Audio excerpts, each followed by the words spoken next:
Okay, guys, so we've made it through the shopping portion of kind of the Getting Started program, or the Accelerated program, I should say. And now we're diving into just the feed and best practices and kind of what you should look for and what's required within the feed. So I've got the Google example merchant feeds pulled up here. We've got just some example data in here to kind of show, what's necessary and so on. But this is included in your tools kit. So you have this to go off of as an example, right? So as you can see, I've got in here link ID, title, descriptions. Let's go ahead and wrap these. So I've got product type and category. Should go across brand, MPN, group ID, custom color size, and it goes on out all the way to, Windows Phone app name, Windows Phone app ID, Android, all that. So that's all of the different ones.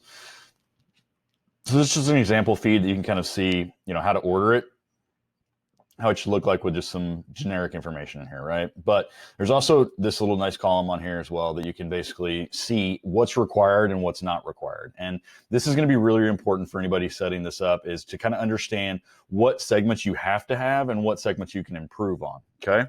So you have the instructions here in the fourth tab as well that just goes into how to upload your sheet and how to upload it, right? But we need to first structure it all out, and that's what this example will help you with.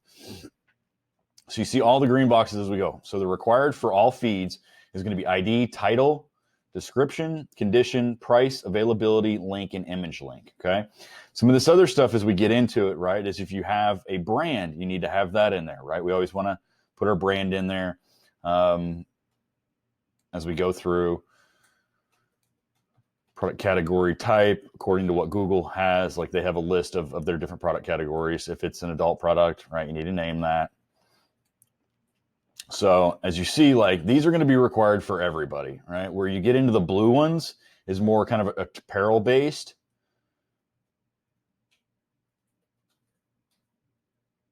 And then the last one is you don't have to have this information, but many of us will, right? Like shipping, tax information, shipping weight, sale price, sale effective price, availability date.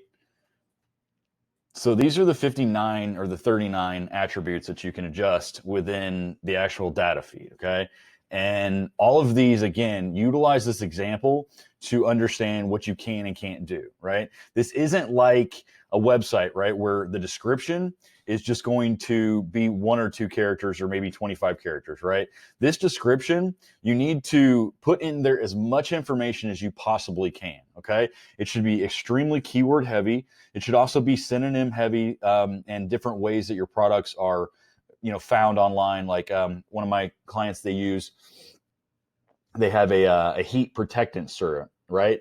But, it's referenced a little different way, and it's like a heat serum is how one of the synonyms that it's referred to. So you need to make sure that your description is going to contain all of that, right? Like say you do a car bra, right? This is our car bra. It fits, this model of all Nissan cars. And then we also make bras that are for Nissan trucks, SUVs, and so on, right?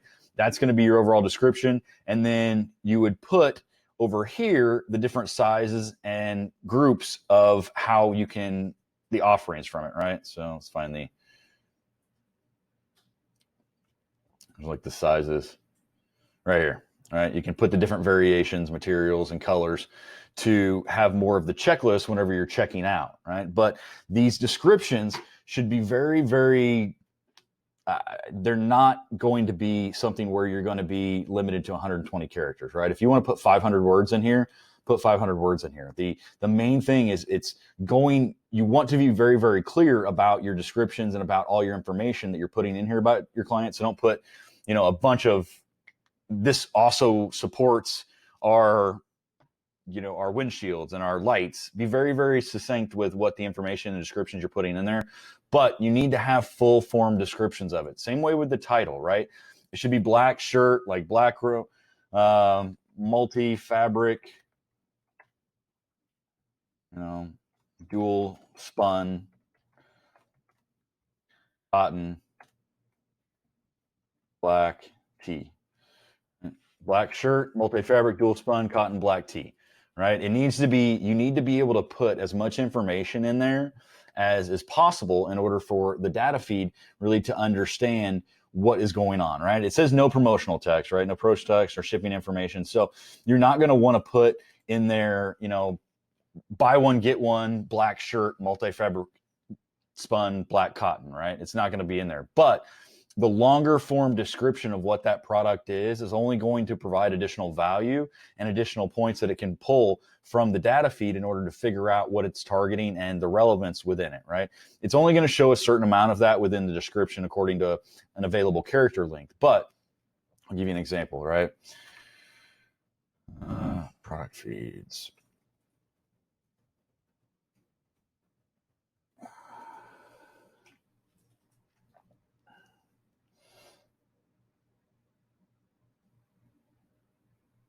It's going to be very, very specific as far as what this is because it's going to show it in there, right? So you see within our title, all right, Time Essentials Plus Notoriously White Wallet. All right, Time Clutch White. Like it's got the full titles in here. When we go into descriptions, like I literally copied and pasted a lot of their meta tag and meta description information that we worked with from an SEO standpoint into here, right? As you see, if I wrap this, like I'll bring this down a little bit.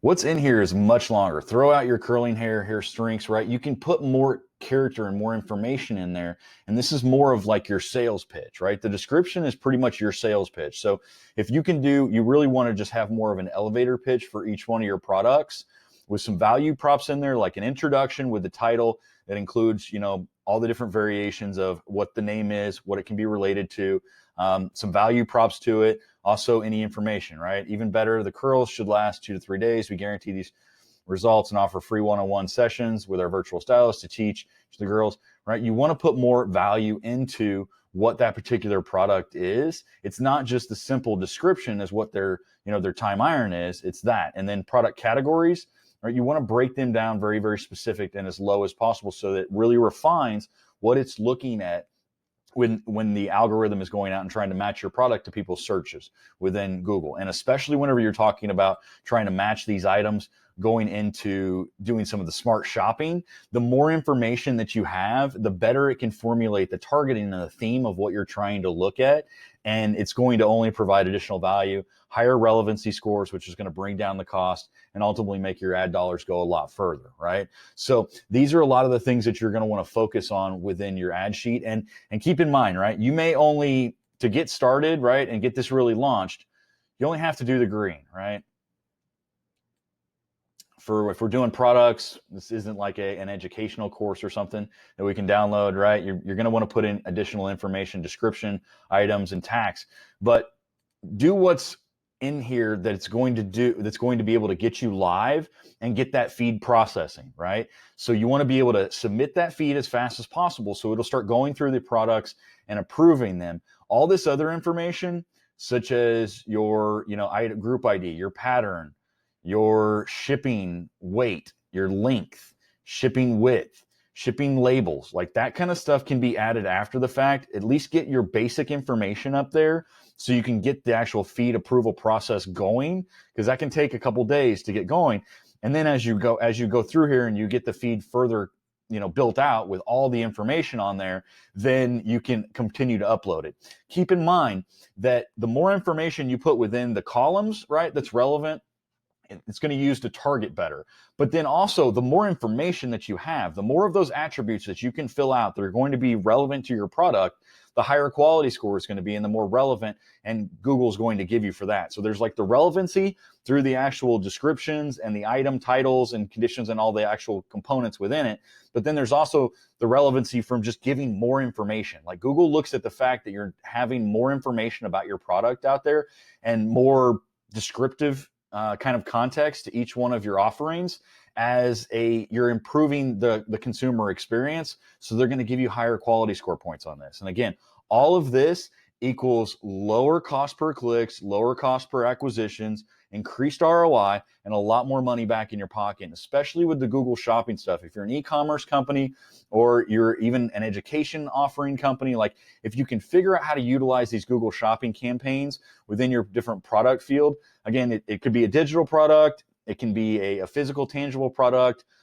Services you can't do through Google Shopping, unfortunately. There's not a lot you can really do through that. But if you fall into that e-commerce realm, utilizing Google Shopping and utilizing these customer feeds is going to help in a couple different areas, just as far as making sure that you can make dynamic changes across the account in a much easier manner. You can show up for more relevant terms. It's a little bit easier to manage whenever it comes to actually controlling the settings and management of the campaigns once you have the feed in there, right? You have the downtime of doing the setup of the feed, but a lot of these campaigns for any e-commerce company out there, if you're utilizing the smart shopping campaigns, the only thing you're going to see is your conversions going through the roof. These are excellent campaigns and making sure that your products are being shown up when and where. And again, it's using smart learning and the AI technology to make sure you're having a cross-platform omni-channel experience across display, YouTube, search, Gmail, and all the relevant resources where it's creating these, responsive smart ads. So I would even consider, if historically you've used display as an e-commerce company as a remarketing term, look at maybe replacing that with some smart shopping campaigns and doing an A to B test as far as what your overall CPAs are and effective volume there are. Because everything I've seen throughout the accounts is utilizing shopping at any e-commerce product is only going to make sure that you handle and manage your accounts in a more efficient, effective manner, and you increase your conversions, lowering your cost per click, and always putting more money back in your pocket by increasing that ROI. So again, reach out to me in the community if you have any questions about setting up these feeds. I've been doing this for a long time, and I kind of definitely give you some very valuable advice on what to work with and ping off me. That's why you have these resources in the course. So don't hesitate to reach out and utilize them. And also don't hesitate to watch any of the material that we've gone through, again, to reinforce what we've talked about and making sure that you're always scaling your accounts in a profitable manner and always growing as you continue your experience with Google Ads. So we'll see you in the next video.